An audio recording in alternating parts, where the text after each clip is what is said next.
Hello friends, welcome to my YouTube channel. तो I hope सब अच्छे होंगे, मैं भी ठीक हूँ। तो चलिए इस वीडियो में बात करते हैं हम सीटेट के बारे में। सीटेट के बारे में हम सब कुछ इस वीडियो में कवर करेंगे। सीटेट क्या होता है, कितने लेवल्स होते हैं, एग्ज़ाम कैसे होता है एंड फ़ीस कितनी होती है एप्लीकेशन की, और सीटेट के क्या क्या फ़ायदे होते हैं। तो अगर आप ये सब जानना चाहते हैं तो मेरे साथ लास्ट तक बने रहिएगा। तो सीटेट क्या होता है? हमारा सेंट्रल टीचर एलिजिबिलिटी टेस्ट। अगर आप सेंटर में जॉब करना चाहते हैं टीचर की, तो ये एग्ज़ाम आपके लिए ज़रूरी होता है। ये एक एलिजिबिलिटी टेस्ट होता है, central teacher eligibility test.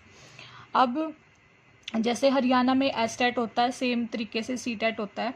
And CTET central के लिए होता है एंड एसटेट जो है वो हमारा स्टेट के लिए होता है। यूपी टेट भी हमारा स्टेट के लिए होता है। तो ये स्टेट के लिए होते हैं सारे exam, UP TET, MP TET, STET, ये सारे एग्ज़ाम, राजस्थान टेट। लेकिन सेंट्रल टेट जो है वो क्या होता है? सेंट्रल जॉब के लिए होता है। इसके बाद आपको क्या क्या अपॉर्चुनिटीज़ मिलती हैं? केवीएस में आप जा सकते हो, आप एनवीएस में जा सकते हो, आप ईएमआरएस में जा सकते हो, आप आर्मी पब्लिक स्कूल्स में अप्लाई कर सकते हो, या प्राइवेट स्कूल्स भी सीटेट को बहुत मान्यता देते हैं। तो अगर आप बहुत सारी अपॉर्चुनिटी इस फील्ड में पाना चाहते हैं तो आपको सीटेट ज़रूर देना चाहिए। तो चलिए बात करते हैं सीटेट के लेवल्स कितने होते हैं। हमारे 2 लेवल्स होते हैं, पेपर 1 एंड पेपर 2। जो हमारा पेपर 1 रहता है वो 1 to 5 रहता है एंड जो पेपर 2 है वो 6 to 8 रहता है। अब इसके 2 ही लेवल होते हैं। आगे इनके जो अगर आप इसमें +1 +2 के टीचर बनना चाहते हैं तो कोई एग्ज़ाम नहीं देना पड़ता, डायरेक्ट जो वैकेंसी निकलती है उसमें आप स्क्रीनिंग के एग्ज़ाम में डायरेक्ट अप्लाई कर सकते हो। पर अगर आप प्राइमरी टीचर बनना चाहते हैं या सेकेंडरी टीचर बनना चाहते हैं 6 to 10 या 6 to 8, तो आपको ये वाले पेपर देना ज़रूरी है, सीटेट पेपर 1 एंड पेपर 2। तो जब मैंने भी दोनों एग्ज़ाम दिए थे और मैंने दोनों एग्ज़ाम्स क्लियर हैं। तो चलो आगे देखते हैं, बात करते हैं एलिजिबिलिटी क्या रहती है। अगर आप पेपर 1 देना चाहते हैं, किसी ने डीएलएड कर रखा है, किसी ने डिप्लोमा कर रखा है, तो वो इस एग्ज़ाम को दे सकता है। यहाँ पे डीएलएड, डीएड और डीएलएड ये दोनों यहाँ पे ज़रूरी हैं पीआरटी के लिए, प्राइमरी टीचर के लिए। एंड बीएड हमारी ज़रूरी हो जाएगी सेकेंडरी के लिए, 6 to 8 के लिए। 6 to 8 यहाँ पे क्यों लिखा है, 9 10 कहाँ गए? तो ये वाले टीचर्स जो होते हैं ना, जो पेपर 2 से लगे होते हैं, यही इन टीचर्स को आगे प्रमोट कर दिया जाता है। जब इनको सर्विस में 2-4 साल हो जाते हैं, एक्सपीरियंस हो जाता है, तो इनको आगे पर 9 10 के लिए प्रमोट कर दिया जाता है। ठीक है। तो देखिए यहाँ पे क्राइटेरिया आपका रहता है, आपके पास ग्रेजुएशन होनी चाहिए, कोई भी बीए, बीएससी, बीकॉम, कोई भी ग्रेजुएशन होनी चाहिए आपके पास। एंड आपके पास डीएलएड या डीएड होनी चाहिए अगर आप प्राइमरी टीचर बनना चाहते हैं।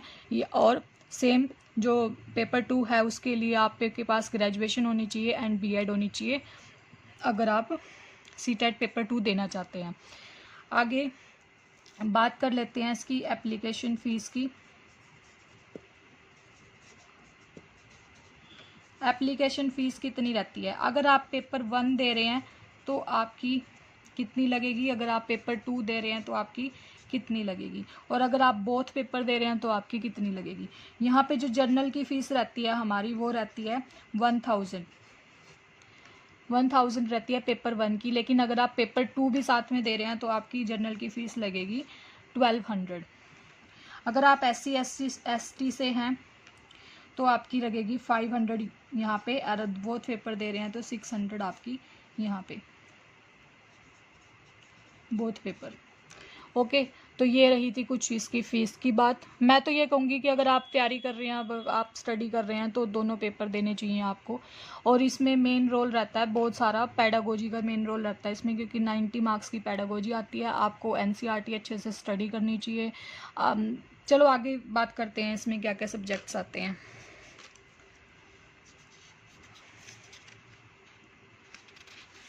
क्राइटेरिया क्या रहता है यहाँ पे, सीडीपी ये हम बात कर लेते हैं पेपर 1 की। यहाँ हम बात कर लेते हैं पेपर 2 की। पेपर 1 में जो सीडीपी है वो आती है 30 मार्क्स में, सेम जो पेपर 2 में सीडीपी आती है वो 30 मार्क्स में। हिंदी इंग्लिश ये भी 30 मार्क्स में, 30 मार्क्स की हिंदी एंड 30 मार्क्स की इंग्लिश। सेम यहाँ पे हिंदी इंग्लिश, 30 मार्क्स की हिंदी, 30 मार्क्स की इंग्लिश। नेक्स्ट यहाँ पे आ जाता है जो प्राइमरी टीचर्स होते हैं पेपर 1 वाले, वो मैथ्स एंड ईवीएस पढ़ते हैं। यहाँ पे मैथ्स एंड ईवीएस, यहाँ पे 30 मार्क्स का मैथ्स, 30 मार्क्स की ईवीएस। जो पेपर 2 वाले होते हैं वो अपना सब्जेक्ट पढ़ते हैं। जैसे मेरा जो सब्जेक्ट कॉम्बिनेशन था वो मैथ्स और साइंस था, तो मेरे पास मैथ्स आया था 30 मार्क्स का एंड साइंस आई थी 30 मार्क्स की। यहाँ पे वही कॉम्बिनेशन चलते हैं जो आपने बीएड में टीच करे हैं, बीएड में पढ़े हैं। साइंस हो सकता है किसी का, सोशल साइंस इंग्लिश हो सकता है किसी का, इंग्लिश हिंदी हो सकता है। तो ये वाले कॉम्बिनेशन यहाँ पे पेपर 2 में चलते हैं। अब यहाँ पे मेन रोल रहता है पैडागोजी का। पैडागोजी यहाँ पे 90 मार्क्स की आती है।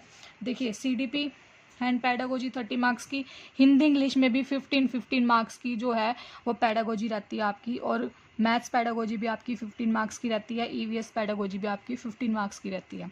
सेम यहाँ पे आ जाते हैं 30 मार्क्स की CDP and pedagogy, Hindi English भी 15 मार्क्स की पैडागोजी एंड 15 मार्क्स की ग्रामर आ जाती है, अनसीन पैसेज आ जाते हैं। मैथ्स में यहाँ पे रहता है 30 मार्क्स की क्वेश्चंस एंड पैडागोजी, 15 मार्क्स के क्वेश्चन, 15 मार्क्स की पैडागोजी। साइंस में भी सेम 15 मार्क्स की क्वेश्चंस एंड 15 मार्क्स की पैडागोजी। तो चलिए ये था 150 मार्क्स आपका कंप्लीट, एंड ये भी आपका 150 मार्क्स का कंप्लीट। टाइमिंग क्या रहती है? टाइमिंग रहती है 2.5 आवर्स, 2.5 घंटे। यहाँ पे भी 2.5 आवर्स। पहले पेपर 1-2 साल ऑनलाइन हुआ है, अब ऑफलाइन होता है इसका पेपर, तो आप अपनी स्टडी उस तरीके से करिएगा। तो ये हमने बात की यहाँ पे सीटेट पेपर 1 पेपर सिलेबस की। अब हम बात कर लेते हैं कि जो सीटेट के फॉर्म है वो निकल चुके हैं, आपको पता होगा। तो सीटेट के फॉर्म निकले थे हमारे 11 मई से, 11 मई से आपके फॉर्म स्टार्ट हो चुके हैं। एंड जो लास्ट डेट रहेगी इसकी वो क्या रहेगी? 10 जून रहेगी। एंड 10 जून आपकी इसकी लास्ट डेट है। और आपका एग्ज़ाम जो है वो कब होगा? एग्ज़ाम डेट जो है वो 6 सितंबर है।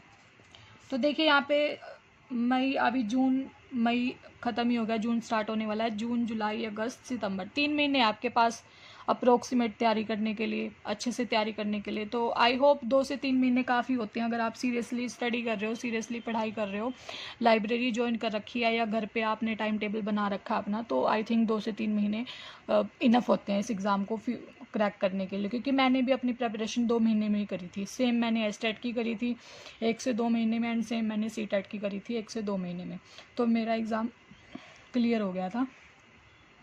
तो यहाँ पे आपको स्ट्रेटजी से पढ़ना पड़ता है, प्रैक्टिस करनी पड़ती है। प्रैक्टिस के लिए आप बुक ले सकते हो कोई भी प्रीवियस ईयर की, एंड आप मॉक टेस्ट लगा सकते हो। आजकल तो बहुत सारी ऐप्स हैं जो मॉक टेस्ट देती हैं, या आपने कोर्स ले रखा है किसी का तो वहाँ पे भी आपको टेस्ट सीरीज़ मिल जाती है।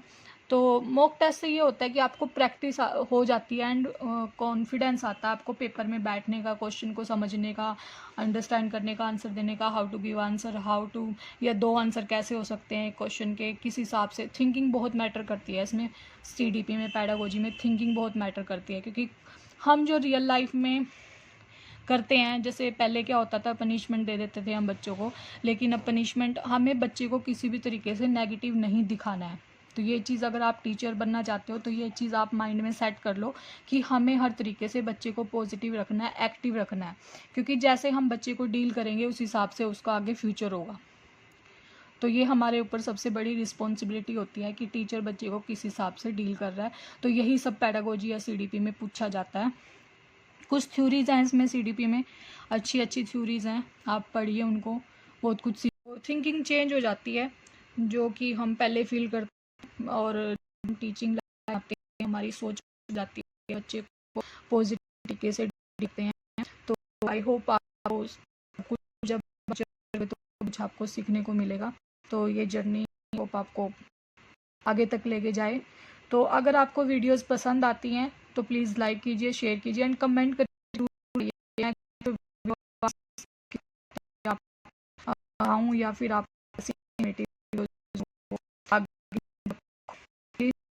सब्सक्राइब कर लीजिए। एंड के लिए हम इतने हैं। Thank you watching. Bye bye.